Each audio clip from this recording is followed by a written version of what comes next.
Riots continued for a third night in Missouri, and we saw people speaking out about the shooting death of 18-year-old Michael Brown. Brown, as you all know, shot and killed by a police officer after reportedly getting into a fight with him. Officials say Brown was accused of stealing cigars from a store. His mother says he is innocent, and those who witnessed the shooting say Brown had his hands up when approached by the cop and did not get into a fight with him. The FAA, just to show you how out of hand this thing has gotten, they've actually declared the area a no-fly zone after angry protesters fired shots at a police helicopter. Reverend Sharpton on the scene here, making an appearance at a church in Missouri Tuesday in an effort to calm tensions in the community and also seek justice for the Brown family.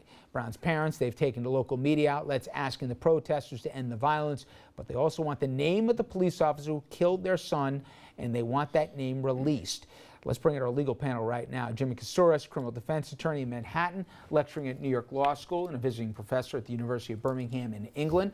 Bill Aronwald, criminal defense attorney and former prosecutor, and he's at Aronwald and Pickett.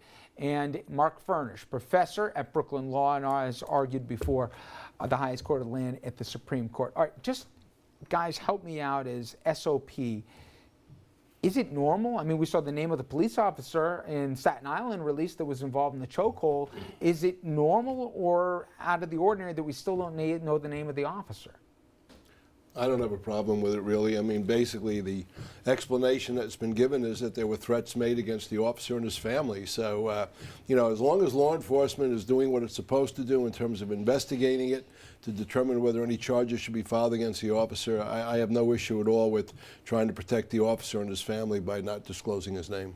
Makes sense to me, Jimmy, but some have argued there's double standard here. Well, when was the last time you had an individual accused of shooting a police officer and having their identity withheld as they either walk into court or walk anywhere else amongst police officers? I mean, I agree with Bill, generally speaking. If there's a legitimate threat to anybody's safety, then I don't have a problem with protecting that person to the extent that you need to. But when was the last time you heard of it done in the reverse?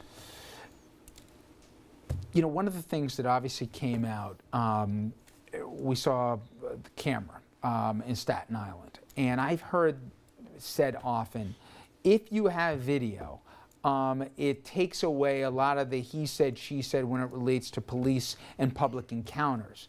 I'm a little conflicted on this, Mark, but the public advocate in New York City says, let's put them on. Let's put basically body cams on police officers so there'll be a recording of the actual event that takes place if it's in question. The PBA, they're going to take a wait and see approach to this, but it's happened in other places. Good or bad idea? I think it's a great idea. I think it's a win-win, and it really echoes what the FBI has done now with enacting the new policy of recording confessions, because it takes away exactly as you said, so much collateral sniping back and forth, he said, and this is a win for the police because it will cut down on baseless claims of abuse and misconduct. It's a win for citizens because it will deter police from engaging in so much of the behavior that's gotten them into hot water.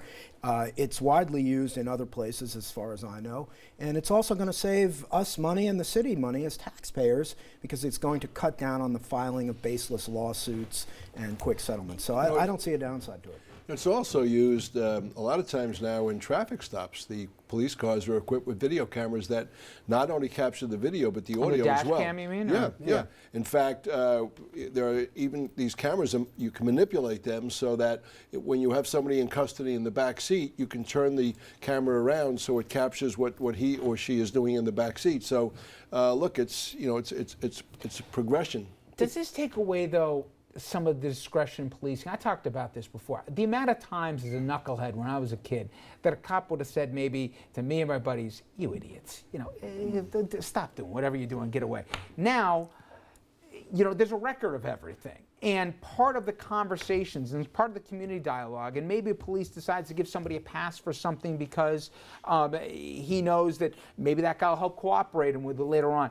Does that take this away if everything now, there's a visual record of every single conversation? Imagine all of us trying to do our jobs with the camera 24/7 on us every day. I think that is the only, well, not the only downside. I think that that's a downside. There will be accountability. What happens if an officer exercises discretion properly and gives somebody a pass, and that person goes and commits another crime, and then all of a sudden that officer is accountable? The only other issue that I have with it is, what about when the police are going into a place for which you have an expectation of privacy? What happens when they're responding to a home?